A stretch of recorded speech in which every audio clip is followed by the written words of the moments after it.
Buenos días, nosotros vamos a hablar sobre lo que es la placenta, que es un órgano transitorio vital. Nuestro grupo está conformado por Ariani, Tobías, Kira y Ana Lucía. Entonces, para empezar, podemos definir a la placenta como un órgano transitorio que se forma y se desarrolla en el útero durante el embarazo y se expulsa poco después del parto. Este es el principal sitio de intercambio fisiológico entre la madre y el feto. En cuanto a su estructura y dimensiones, podemos mencionar primero la forma y tamaño, que es típicamente discoide o también se le puede mencionar como de torta plana. Al término del embarazo tiene un diámetro aproximado de 15 a 25 centímetros y un grosor de 2 a 3 centímetros. Esta tiene un peso de 500 y 600 gramos. Presenta dos caras, una cara fetal o placa coriónica, es la que mira hacia el feto. Esta se distingue por la inserción del cordón umbilical y está cubierto por las membranas fetales, que son dos, el amnios, que es la más interna, y el corión, que es la membrana externa, que forma la superficie placentaria. Los vasos sanguíneos que vienen del cordón umbilical se ramifican por esta cara. Luego tenemos la cara materna, que es la placa decidual o basal. Esta se adhiere a la pared del útero, el endometrio modificado llamado deciduo basal. Este presenta salientes que parecen lóbulos o gajos llamados cotiledones. Estos son generalmente entre 15 y 20. Y los surcos que los separan son huellas dejados por los tabiques deciduales, que son proyecciones de la decidua materna. Podemos mencionar algunas funciones, estas se van a hablar más adelante, pero solo por mencionar algunas en esta introducción de la placenta. Participa en lo que el intercambio de gases y nutrientes, como una barrera protectora que separa la circulación fetal de la materna, lo que hace que prevenga la mezcla de sangre. También tenemos la función endocrina, que es que produce las hormonas esenciales que ya conocemos, la gonadotropina coriónica humana, progesterona, estrógenos, lactógeno placentario, etc. Ya en cuanto a la formación de la placenta, este es un proceso complejo que comienza inmediatamente después de la implantación del embrión. La implantación y el trofoblasto, este proceso inicia cuando el blastocito, que es el embrión temprano también conocido, se adhiere y se introduce en el endometrio, que es la capa más interna del útero. En el embarazo se denomina decidua. La capa externa del blastocito, el trofoblasto, prolifera y se diferencia en dos capas: el citotrofoblasto, que es la capa celular interna, y el sincitotrofoblasto, que es la capa externa. Esta no tiene límites celulares visibles, es multinucleada, altamente invasiva, erosiona el tejido materno, incluyendo vasos sanguíneos, y forma lagunas llenas de sangre y fluido materno, que son los espacios intervellosos. Ya cuando hablamos del desarrollo de las vellosidades coriónicas, tenemos que las células del trofoblasto, principalmente el citotrofoblasto, crece hacia la decidua en forma de proyecciones digitiformes llamadas vellosidades coriónicas. Inicialmente, las vellosidades cubren la superficie del corión. Conforme avanza la gestación, solo las vellosidades en el polo embrionario, que es donde se desarrolla el embrión, siguen creciendo y ramificándose y volviéndose ricas en vasos sanguíneos fetales, dando origen al corión frondoso, que será la porción fetal de la placenta. Las vellosidades en el polo opuesto, que es el polo aboembrionario, degeneran y se vuelven lisas y forman el corión liso, que es una capa de la membrana fetal y no participa en el intercambio placentario.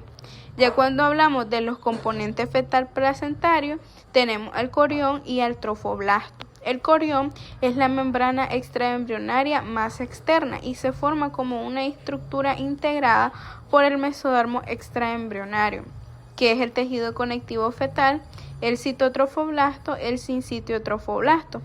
Su función es que durante la implantación las vellosidades coriónicas emergen desde esta capa y su proliferación en el polo embrionario da lugar al corión frondoso, el cual constituye el componente fetal de la placenta y el sitio real del intercambio materno-fetal. También tenemos el trofoblasto, que las vellosidades coriónicas están cubiertas por el sincitio trofoblasto, que es la capa en contacto directo con la sangre materna en los espacios intervellosos, y soportadas por el citotrofoblasto, que es la capa interna. El sincitio trofoblasto es la capa crucial, pues es la superficie de intercambio y la principal fuente de las hormonas placentarias, como mencionaba, la gonadotropina coriónica humana, progesterona, etc. Luego tenemos la interacción entre el trofoblasto fetal y la decidua materna, que es lo que define la formación y la funcionalidad de la placenta. En la invasión fisiológica tenemos que el sincitio trofoblasto tiene una capacidad invasiva semejante a la de un tumor, ya que degrada los tejidos del endometrio y penetra los vasos sanguíneos para establecer la circulación uteroplacentaria. Durante este proceso, el trofoblasto libera enzimas proteolíticas que permiten la penetración controlada del tejido materno y la remodelación de las arterias espirales del útero, convirtiéndola en vasos de baja resistencia y alto flujo, lo que garantiza un aporte constante de oxígeno y nutrientes al embrión. A diferencia de los tumores, esta invasión no es desordenada ni destructiva, sino fisiológica y regulada.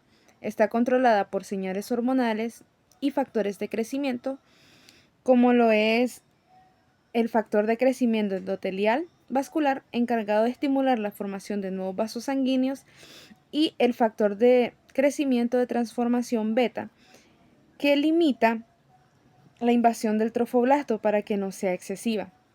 Gracias a este equilibrio, la placenta logra implantarse correctamente sin dañar el endometrio, estableciendo una conexión segura entre la madre y el embrión. Tenemos la membrana placentaria, que hasta las 20 semanas de gestación, esta está compuesta por 4 capas. La primera, que es el sincitio trofoblasto, que es la capa externa en contacto directo con la sangre materna. La segunda, que es el citotrofoblasto, que brinda soporte y participa en el crecimiento de las vellosidades. La tercera, el tejido conectivo de las vellosidades coriónicas, que es donde se encuentran las células de Hofbauer, con funciones inmunológicas. Y la cuarta, que es el endotelio del vaso fetal, que es el encargado de regular el paso de sustancias hacia la sangre del feto. Después de las 20 semanas, la membrana se adelgaza fisiológicamente, el citotrofoblasto casi desaparece, el tejido conectivo se reduce y las capilares fetales se acercan al sincitio trofoblasto. Así queda formada solo por 2 capas, que sería el sincitio trofoblasto y el endotelio del vaso fetal. Este adelgazamiento mejora el intercambio de gases, nutrientes y desechos y facilita el paso de anticuerpos maternos, tipo inmunoglobulina G, que otorgan inmunidad pasiva al bebé antes del nacimiento. Funciones placentarias. La placenta es la interfaz entre la madre y el feto, cumpliendo funciones esenciales. La placenta realiza funciones metabólicas de transporte y hormonales, entre ellas las funciones metabólicas, de transporte placentario y la producción hormonal. En las funciones metabólicas tenemos que sintetiza el glucógeno, el colesterol y ácido graso. En el transporte placentario tenemos el intercambio de gases, oxígeno y dióxido de carbono, nutrientes y electrolitos. También tenemos en la producción hormonal la progesterona, estrógeno, la gonadotropina coriónica humana y el lactógeno placentario.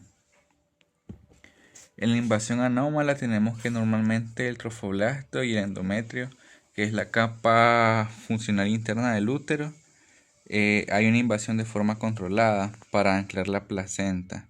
La invasión anómala, también conocida como acretismo placentario o espectro de placenta acreta, por su siglo EPA, ocurre cuando esta invasión es excesiva debido a la ausencia o deficiencia de la capa decidual del útero. Esta provoca que las vellosidades coriónicas se adhieran de forma normal al útero y se clasifican en 3. Según la profundidad de la invasión de las vellosidades, tenemos la placenta acreta, placenta increta y la placenta percreta. En la placenta acreta, las vellosidades se adhieren directamente al miometrio, que es la capa muscular del útero, pero sin penetrarlo profundamente, y es el tipo más común. Luego tenemos la placenta increta, que las vellosidades penetran el miometrio y invaden el músculo uterino.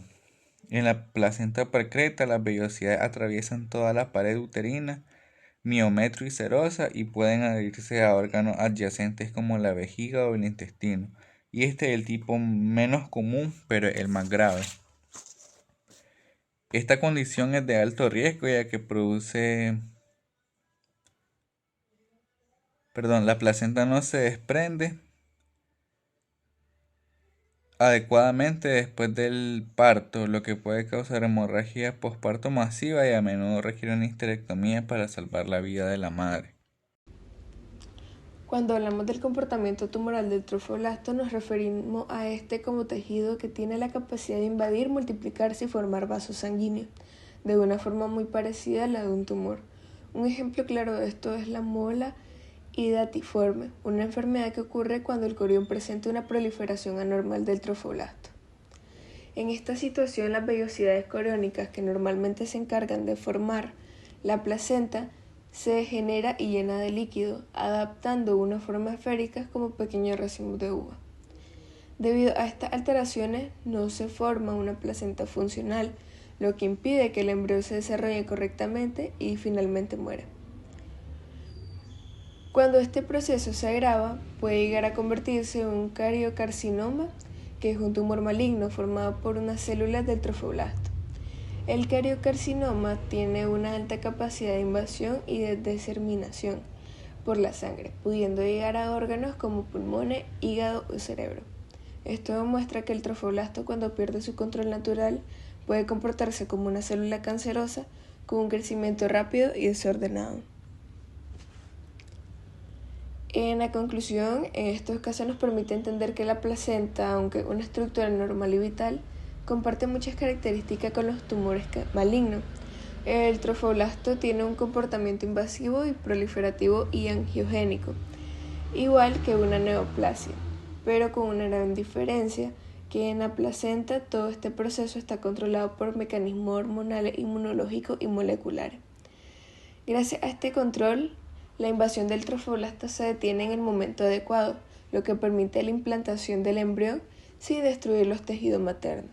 Por eso se dice que la placenta es una estructura fisiológicamente infiltrante que tiene un comportamiento muy parecido a la de un tumor, pero regula de la manera exacta y beneficiosa. En resumen de esto, la placenta va a demostrar cómo el cuerpo puede utilizar mecanismos similares a los cánceres, pero con un propósito completamente diferente, que es garantizar la nutrición y el desarrollo del feto sin dañar el organismo materno. Gracias.